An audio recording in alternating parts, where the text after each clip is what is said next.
এক নম্বর হাদিস শরীফ ক্বালান নবী সাল্লাল্লাহু আলাইহি ওয়াসাল্লাম আকলিস দীনাকা একফিকাল আমালুল কলিল। এক নম্বর হাদিস শরীফের অর্থ হযরত নবী করিম সাল্লাল্লাহু আলাইহি ওয়াসাল্লাম ফরমায়াছেন, তোমার ঈমানকে খাঁটি করো, অল্প আমলই নাজাতের জন্য যথেষ্ট হইবে। দুই নম্বর হাদিস শরীফ খায়রুকুম মান তাআল্লামাল কুরআনা ওয়া আল্লামা।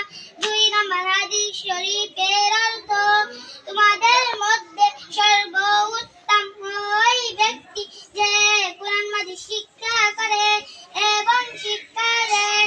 তিন নম্বর হাদিস শরীফ তলাবুল ইলমি ফারিদাতুন আলা কুল্লি মুসলিম। তিন নম্বর হাদিস শরীফের অর্থ, দিনী ইলম তলব করা প্রত্যেক মুসলমানের উপর ফরজ। চার নম্বর হাদিস শরীফ আত-তুহুরু শাতরুল ঈমান, পবিত্রতা ঈমানের অঙ্গ। পাঁচ নম্বর হাদিস শরীফ মিফতাহুল জান্নাতিস সালাহ, নামাজ বেহেশতের চাবি।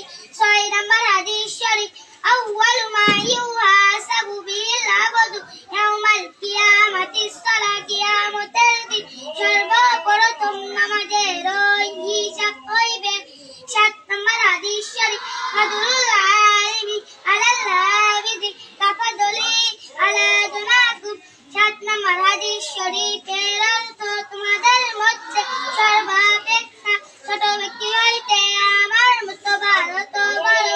বেলেম আবেদের চেয়ে একজন খাঁটি আলেমের মতো তত বড়। আট নম্বর হাদিস শরীফ আদ-দুআউ ওয়াল ইবাদা, দুআই ইবাদত। নয় নম্বর হাদিস শরীফ মান লাম ইয়াসআলিল্লাহ ইয়াগদাবু আলাইহি। নয় নম্বর হাদিস শরীফের অর্থ, যে ব্যক্তি আল্লাহ তাআলার নিকট দুআ করে না, আল্লাহ তাআলা